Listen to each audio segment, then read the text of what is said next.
don't see it as like I'm optimizing a search engine. I see it as I'm optimizing to find customers and help them find us. Like that's what we're doing here. We're trying to, improve the bottom line. We want to see revenue increase. We want to see customers get what they're looking for. We want to improve the lives of our customers. That's really what we're doing here.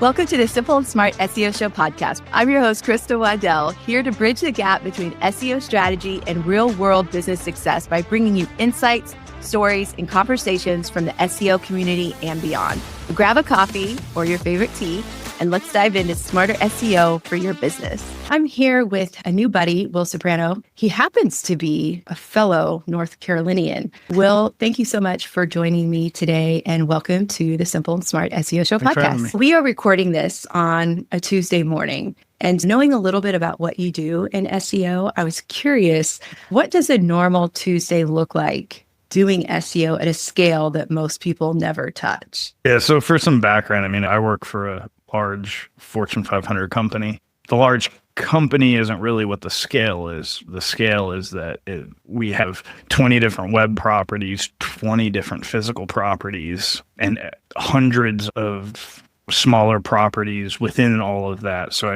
the scale is huge because of, the nature of the business, not just because the company is large. But yeah, I'll just tell you what I got on my calendar today. Because we have so many cross-functional teams that don't directly report into me or aren't a part of my team, depending on what we're working on, I might have to prepare documentation for dev, creative, and design. And by creative, I mean leadership. And so this morning I've been preparing technical documentation for dev, and that'll be translated into a doc for design, and then that'll be translated into a doc for leadership. And then after this call, I've got backlog refinement, which is refining our Jira backlog.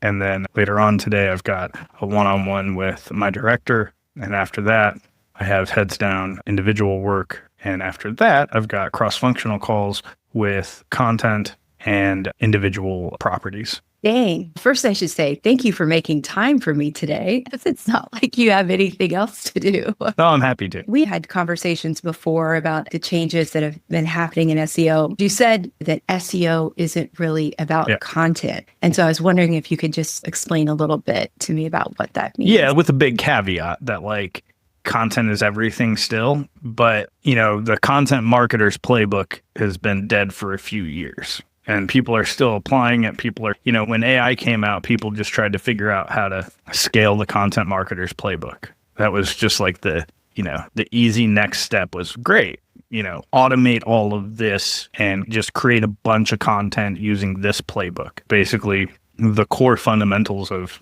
all online marketing for the last 15 or so years. And if you don't know what I'm talking about, look it up because you've probably been doing it and didn't realize it. So yeah, I don't know, maybe 10 years ago, people tried to create Web 3.0. The idea was to decentralize the web so that people didn't, enter the web via Google or Facebook or Instagram or social or whatever. The idea was that they would enter the web via the internet and have more agency and control over where they go. That did not happen. Their idea did not come to fruition, but AI kind of forced that. And what I mean is that it gave people this chatbot that they could interact with and then use that information to go and find these individual websites instead of just relying on Google. Now, people still Google, Google's not dead. SEO isn't dead. That's not what I'm saying. But, there's a new way for people to find information. And so, what we're finding more and more is not that people are using Google less. They're just using Google and ChatGPT and Reddit and Wikipedia and all these, so it's really Google and. And so when I say, SEO isn't really about content, it's with this big caveat that content is still king, but how is different today. And so those delivery systems need to be things that are useful. I was on a sunglasses website the other day, and they had a tool to measure your pupillary distance. And they had another tool that told you the shape of your face. But then if all they did was build that tool and do nothing with it and just sit it on a URL, nobody's going to find it, right? So that's the caveat, right? So now we have to add content to this. What do we put on this page to make sure that the correct people find this thing? And how do we make sure that we do it in such a way so that these bots find this thing, whether that's AI or Google bot or whatever? Content is still king. Content will be king forever. And the reason that content will be king forever is because what we're trying to do as a species is to communicate. And so that's what we're doing when we do content, is we're communicating. So yeah, it's more how that's changed. It's delivery systems. I kind of break it down into 3 buckets. There's product-led SEO, which any of the SEOs probably know what that is by now. There's progressive revelation, which is a term that I thought that I made, but I found out later on it's a religious term. I don't mean it to be religious, but the idea is progressively revealing the products and services and providing just-in-time information programmatically through technology. And then there's editorial-led SEO, and that sounds like traditional SEO. But when I say editorial-led SEO, I mean real editorial, high quality writing, not AI, good interviews, and then taking that content and finding places to put it. And I don't mean paid placements. I mean, like, I've got a legitimate piece of editorial here. I want to give it to you for free, but I don't want it marked as paid because this is a legitimate piece of editorial. Or becoming the publisher yourself, creating hubs that enable our audiences to, find the experiences that they're looking for, so that in this era of like things being more disconnected, they have a place that they can index on and they can come back to, and they can get the things that they're looking for, whether that's short form video, long form video, short form text, long form text, connection with other people, the information that they need. Become the publisher that you wish existed, that is dying today. The power is going into the hands of the publisher, and the publishers are multiplying because all of these businesses now can be publishers. I have one client that I'm going to have to follow up with you off podcast about, because I followed her YouTube content and brought it to her website, and I still do that. And I was always trying to align with strong keywords that would match search intent for whatever content she'd created. But I've found that it's not necessarily cannibalization at this point, but that things need to be organized differently now for AI and be more of that hub and spoke model of the past, but for the future. It's interesting that you say that, because I have a specific situation where it's a little bit of a challenge right now, because the old way of doing SEO doesn't match up with the new way of how this stuff needs to be found and organized. So that kind of hit with me. But could we back up just a little bit? Because one of the things that I love what you said in our off-camera conversation was that you started in SEO differently than where you're at now. What was the first version of Will doing SEO, and what did you believe that turned out to be completely wrong or different than you expected? Yeah, so like I was doing SEO and didn't know I was doing SEO. And I think that's true to varying degrees. I think that's true for a lot of people, at least for the people who are like doing stuff. I don't mean, that's not just because you have a website doesn't mean that, but I mean like the people who are like trying to market their website. Like I think to varying degrees, I think that's true for anybody who's out there trying to, find their customers and help their customers find them. But yeah, like I started at a technology company that, had a community of programmers, and they taught me how stuff works. They didn't say anything about SEO. They just taught me about like how the internet works. Like some of these programmers like wrote some of the first nodes on the internet, built some of the first websites on the web. And so like they taught me how search engines work, but nobody said like, this is SEO. This is how you optimize a search engine. Nobody said any of those words. But yeah, I was creating content for a publication for developers. And actually, there's a lot of things that I did back then that I still do today. There are very few things that I did back then that I don't do today, because I didn't enter SEO as an industry.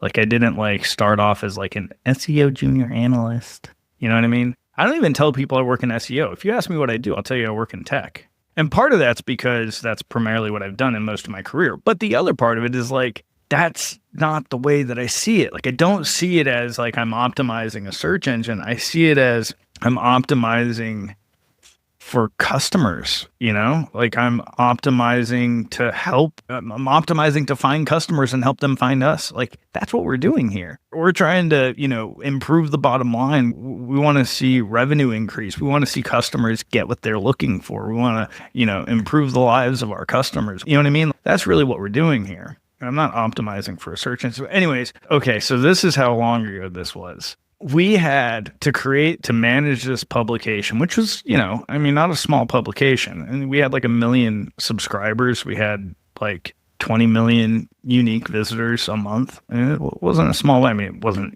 ABC, but yeah, it wasn't small. In order to publish enough content to serve all of these users, we did what we called republishing. And so we would go around to developer bloggers and we would find the ones that like were producing good content, and we would ask for their permission to republish their content. And if they said yes, we would take their RSS feed, and Google had an RSS feed reader, and it would just pull all this stuff. And so we would just every day, like we would open up this thing and we would find something that was interesting and we would either republish it or we would write content based on it.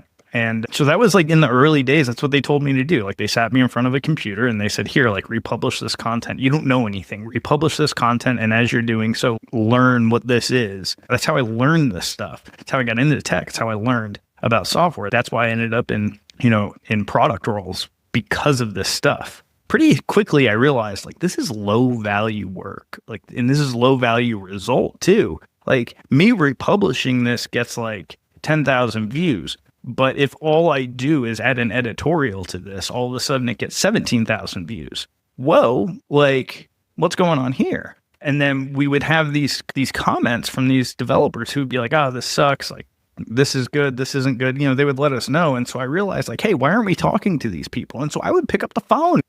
We built a program called the Most Valuable Blogger Program for like people who produced good content, and that influenced them to write better content. And when they wrote better content, then like we had better content, we could have better conversations with them, which would produce better content on our site. And so like I was building relationships for the purposes of SEO, and I still do that today. Like if you would ask me like the most important things to do in SEO, building relationships with other websites and people in your industry, probably thing number one. And nobody would ever tell you that, right? Like if you look up like how to do SEO, like that's not on a list. Of course, you need to have the fundamentals, but. And you did just kind of say, but can you explicitly explain why that's the number one thing? The relationships piece is really important because number one, you'll generate backlinks. Number two, you'll generate a collaboration so that like when you do something, it's multiplied. You're not just doing it in one place. Now you're doing it in 3 places. Now you've got, this person that you partnered with for this piece of content. Now they're tweeting about it. Now they're, LinkedIn posting about it. Now they're talking about it on their website because they're proud of this partnership. They're proud of this work because you did a good thing. When I worked in the music industry, the most important thing that I did, the thing that drove more revenue for that company was build a relationship with the media of that industry. This company that I worked for, every year they spent like $500,000 with all these media publications to like have an ad and, to get a link to get them to talk about their products. Nobody ever thought to build a relationship with them and ask them like, hey, what do you need? And that's what I did. And then next thing you know, we're getting free publication. Like we're getting free run. We're getting videos that are like talking about us. Now, next thing you know, we're creating content and they're like, hey, can we put that on our YouTube? And I'm like, of course you can. Yes, please. Like we want to talk to your audience. Your audience is our audience. So yeah, like building relationships is mission critical to performing search engine optimization. Wow, that's so interesting. And I love the fact that you didn't come from the SEO perspective. You brought a marketing perspective into SEO. And obviously that's where it has now turned back to in its current state. So it makes sense that your original thought process still works today. So was there a specific project or moment when you realized that it was like, okay, the old way is dying, this doesn't work anymore, or even if it was just an observation, if it wasn't what you did. So to be clear, like I do all the fundamentals, like the basic foundational fundamentals that any SEO does, right? Like H1 on every page, using good heading structures, H2s and H3s, not, ignoring all the rest of the, H's, paragraphs following headings, internal linking, find ways to generate backlinks, obviously keywords. And so like, just to be clear, so people don't think that I'm a kook, like, yes, I do all the same things that you do. Image file names. Okay, now I feel like I'm justifying myself. Anyways, I do all the things that you do. But yeah, like I would say after year 2 of the release of ChatGPT is when I realized, okay, like things have changed. Not because SEO is dead and not because, Google search is dead. Like I said earlier, like quite the opposite. Google hasn't really lost much market share. I mean, I think it's lost maybe like 4%, maybe an additional 2 or 3 points to Bing because of what they're doing, because they're doing some good things. But like, there has not been a large erosion of search. And quite frankly, it behooves ChatGPT and Anthropic, or OpenAI and Anthropic, that Google search survives and thrives, because guess what they do? They perform Google searches.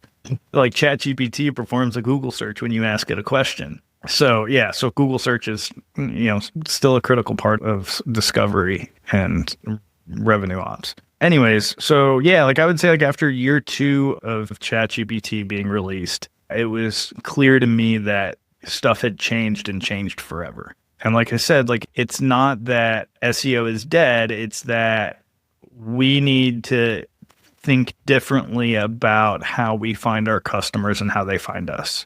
And the POV that I have now from a large organization, it's really everything. Like SEO is no longer Google search in your website. SEO now is like the website is the core, but Google search, email, social. I think there's a certain point. I think there's a certain persona. I don't want to say that like anybody can do this, but I think there's a certain person who works in SEO that will forever be hireable no matter what changes, because SEO now touches all these surfaces. I did an audit recently, and this company has an app and they have a website, and their website has all of their revenue opportunities and their app has all of their utility opportunities. And when you make your first purchase on their website, guess what they do? They send you an email and tell you to download the app. You've just lost a potential of that customer staying in that revenue ecosystem where they might buy more. And only SEO would recognize that. The email team wouldn't recognize that. The app team wouldn't recognize that. The marketing team wouldn't recognize that.